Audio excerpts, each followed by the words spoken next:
After Pablo Escobar and El Chapo, Latin America witnessed the rise and fall of another cartel boss, Nemesio Oseguera Cervantes, also known as El Mencho, whose killing on February 22nd has sent Mexican drug cartels into a rage.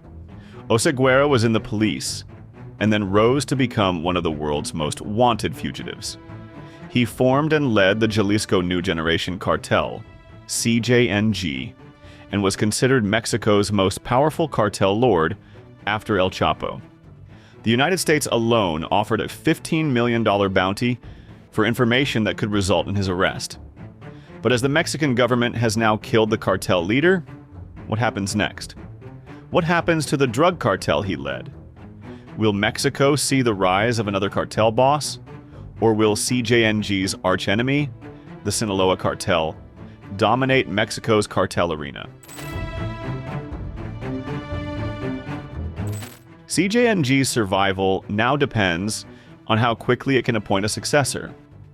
Several of El Mencho's brothers are in custody, as is his son, who was a top commander of the Jalisco cartel until he was extradited to the U.S. in 2020.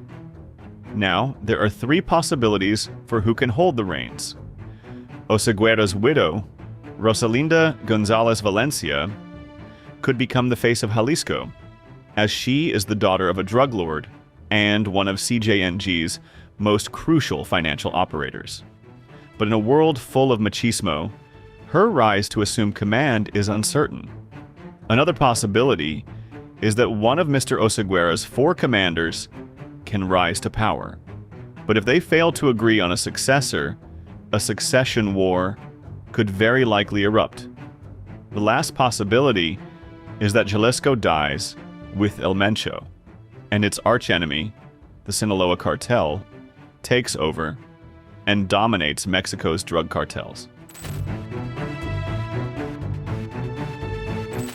The Mexican government shocked security analysts with Oseguera's killing, as it had been relentlessly pursuing the Sinaloa cartel. The killing of El Mencho could change the rest of the presidency of Claudia Sheinbaum, who is set to face one of the most consequential chapters in Mexican history.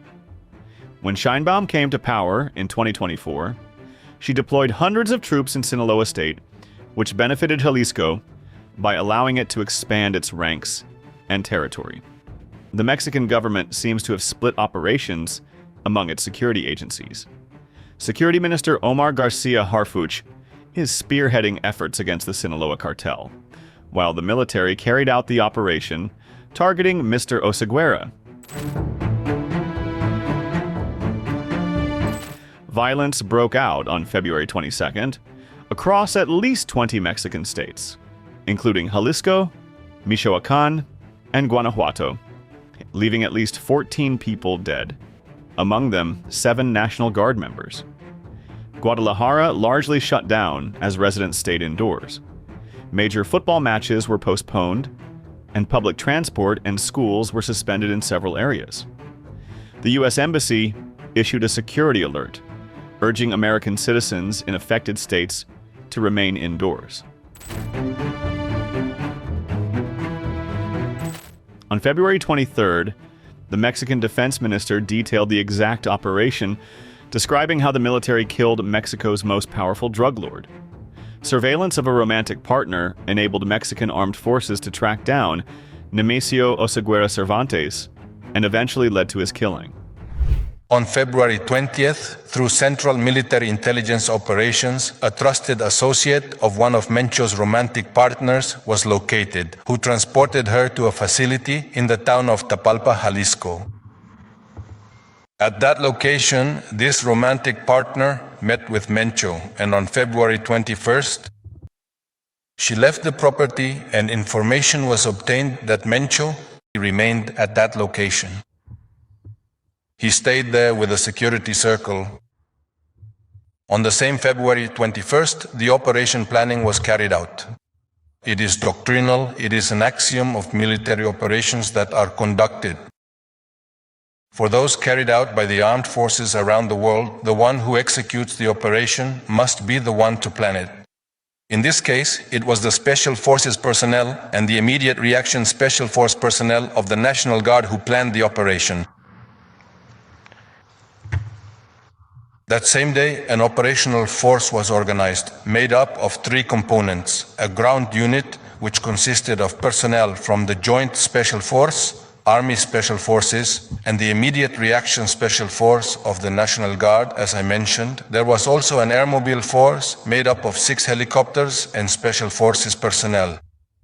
This force would head to the area of operations in order to maintain secrecy, and with this, achieve surprise, take the initiative, and achieve surprise. They did not arrive in Jalisco.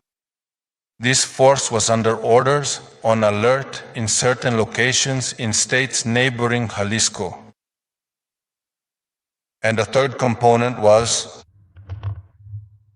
this specialized military force provided crucial air support, using versatile Texan aircraft from the Mexican Air Force during the mission. Once it was officially confirmed, on the night of February 22nd, that is to say, during the late hours when Mencho's actual presence was fully corroborated, it was the specialized ground force that finally moved out to the location, to the place where he was located in order to carry out the arrest. It was truly a brutal and violent attack, systematically carried out by both organized crime personnel and the elite Special Forces military personnel. Despite the intensity of the assault, they successfully repelled the action. They died there. 7 long guns and 2 rocket launchers were seized. Of the rocket launchers, one was an RPG type and the other a blindicide. The RPG is a Russian rocket launcher, which, by the way, was the one used in 2015 to bring down an Air Force helicopter in the area of Outlan de Navarro, specifically during an operation that had been set up to capture this criminal, was brought down.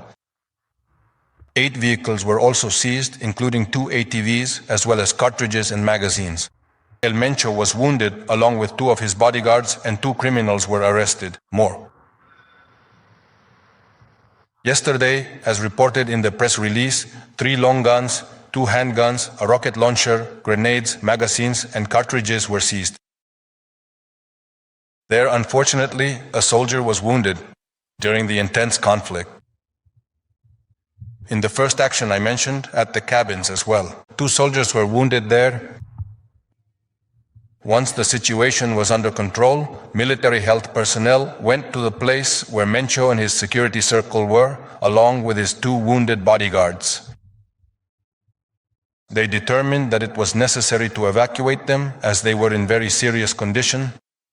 Support from a helicopter is requested so it can land and transport them to a medical facility in Jalisco. Mencho, his 2 bodyguards, and the wounded officer are transported.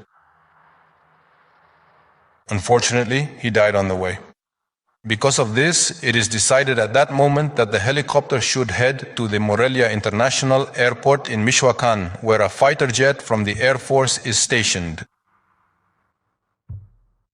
Upon their arrival at the location, they are immediately transferred to the waiting fighter jet, and that jet quickly heads directly toward Mexico City. This strategic decision was officially made because it was no longer considered advisable or safe to travel to Guadalajara, especially due to the significant risk that this dangerous criminal group could potentially carry out even more violent and unpredictable actions against the public. There, in the capital of Jalisco,